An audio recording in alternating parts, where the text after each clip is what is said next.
최근 들어 코로나19 감염증 확산과 관련해서 특정 교회의 목사와 그 교회의 성도들을 둘러싼 일들을 보면서 과연 목사란 어떤 존재인지 깊이 생각하게 됩니다. 과연 목사는 교회에서 어떤 존재일까요? 이 일과 직접 연관되어 있지 않더라도 극단적으로는 목사가 교회 안에서 마치 제왕이라도 된 듯 떠받들어지는 모습도 봅니다. 목사의 한마디는 마치 하늘의 음성인 듯 모든 교인들이 따르고 그들의 행보에 따라 교회 전체가 좌지우지되는 모습마저 보입니다. 바깥에서는 도무지 이해되지 않는 결정도 목사의 한마디에 너무 쉽사리 처리되기도 합니다. 저도 이른바 PK, 곧 목사 아들입니다. 그래서 어린 시절 성도님들이 아버지를 주의 종이라고 섬기던 모습을 기억합니다. 부담스럽기도 했지만 은연중에 그런 대접을 즐겼던 것도 같습니다. 과연 목사는 그렇게 주의 종이라며 떠받들 존재일까요? 제가 아는 어떤 지인이 한 번은 교회에서 부교역자에게 큰 상처를 받은 일을 제게 털어놓았습니다. 그분이 자기 교구를 맡은 부교역자를 식사에 초대했답니다. 그랬더니 그 목사는 냉큼 교역자실로 가서 다른 부교역자들을 죄다 데리고 왔더랍니다. 이른바 월급쟁이들이 그렇게 남에게 식사 대접을 하는 것이 얼마나 큰 마음을 먹은 것인지 그 목사는 전혀 개의치 않았던 듯합니다. 물론 그 일이 결정적인 계기는 아니었지만 그분은 결국 그 교회를 떠나고 말았습니다.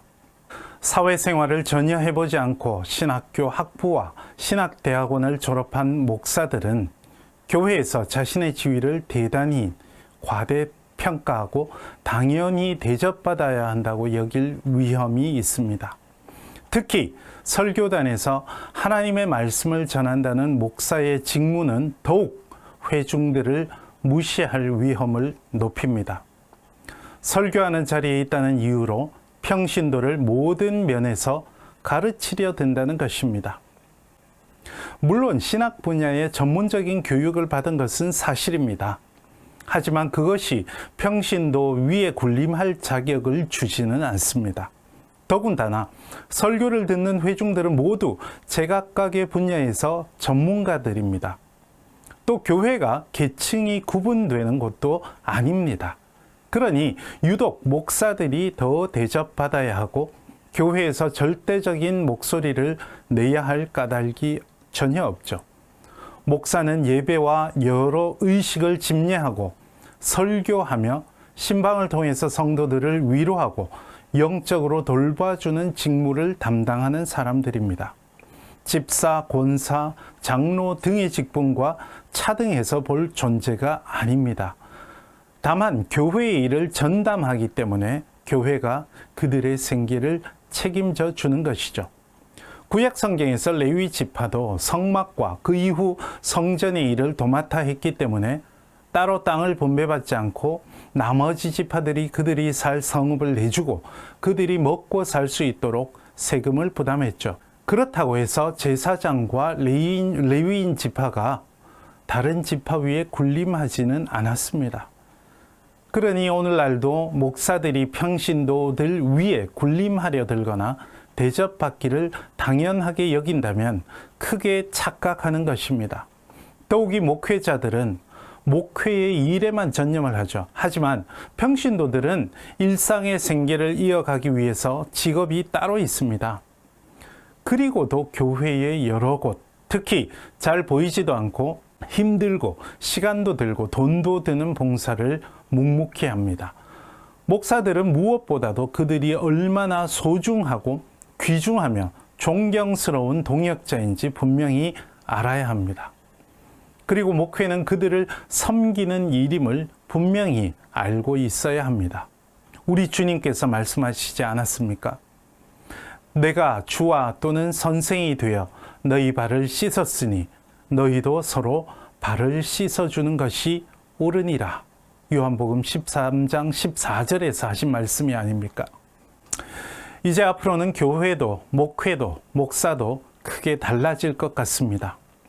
지난날 국가의 경제 성장 시기와 더불어 덩치를 키워온 한국교회는 이제 예전의 생각으로는 하나님 나라의 복음을 이 땅에 전파하는 일이 쉽지 않을 것 같습니다. 예전의 생각이란 사람들을 예배당에 모아서 덩치를 키우고 교회를 의리의리하게 짓고 또 어마어마한 규모의 예배와 사역을 하는 것이죠. 이제는 그럴 가능성이 커 보이지도 않고 더군다나 그렇게 유의미해 보이지도 않습니다. 당연한 말이지만 본질을 생각해야 할 때입니다. 기독교의 본질, 목사의 본질, 교회의 본질, 그것만이 중요한 때입니다. 교회의 규모도 교인의 숫자도 아니죠. 오로지 하나님이 주인이 되어 다스리시고 그분의 백성으로서 합당한 삶을 사는 공동체를 지향할 때입니다. 그러기 위해서는 무엇보다도 교회 규모의 환상을 버려야 합니다. 규모가 큰 교회의 목사는 제왕처럼 교회에서 군림하고 규모가 작은 교회의 목사는 자격지심에 빠져서 생활고에 허덕이는 이런 구조를 떨칠 때가 되지 않았나 하는 생각까지 합니다. 문제는 어떻게 그것이 가능할까이겠죠. 유럽처럼 나라가 목사의 생계를 책임져 주지 않는 한 교회 규모는 곧 목사의 생계 보장과 직결되기 때문입니다. 그래서 목사들도 규모의 환상을 쉽사리 버리지 못하는 듯합니다.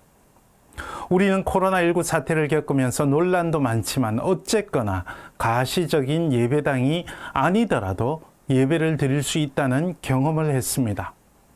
그래서 저는 여기서 새로운 목사와 목회, 교회의 패러다임을 상상해 보았습니다. 이른바 4차 산업혁명 시대에는 직업의 해체를 분명히 경험하게 될 것입니다. 물론 성직을 인공지능이나 증강현실이 대체할 것이라고 보지는 않습니다.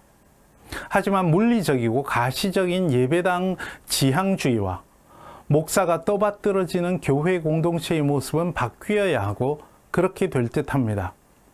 이제는 신학 교육의 문도 전에 없이 넓어졌고 앞으로는 더 그러할 것입니다. 저만 해도 온라인을 통해서 히브리어를 누구나 배울 수 있도록 컨텐츠를 만들어 가고 있습니다.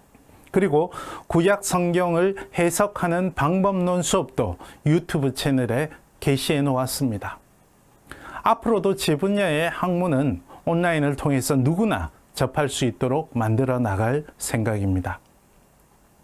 이런 컨텐츠는 널려 있습니다. 이제는 누구든 신학을 자유롭게 공부할 방법은 충분히 마련되어 있습니다. 신학교는 이런 변화에 발맞추어서 목회자 후보생의 범위와 저변을 넓혀가야 할 것입니다. 그리고 목사가 목회의 생계의 모든 것을 걸지 않는 분위기도 마련해야 할 것입니다. 목사 이중직 논의는 여전히 뜨거운 감자이긴 하지만 요즘 개척교회의 목사들에게는 절박한 현실이기도 하죠.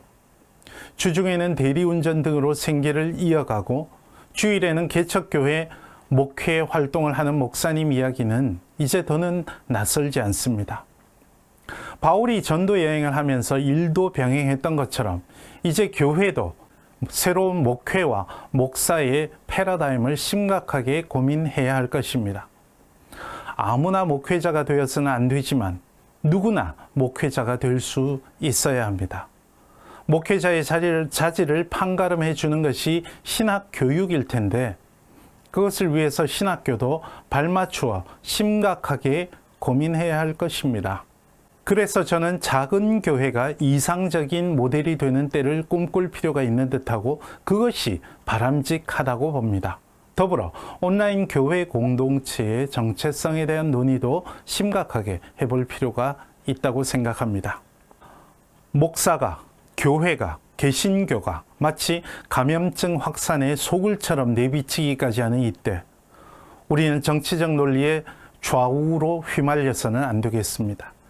그 대신 하나님 나라 복음의 확장을 위한 꿈을 가지고 하나님께서 우리에게 보여주시는 새로운 패러다임의 교회의 공동체를 보는 눈을 열 수 있어야 하겠습니다. 고맙습니다. 다음 시간에 또 뵙겠습니다.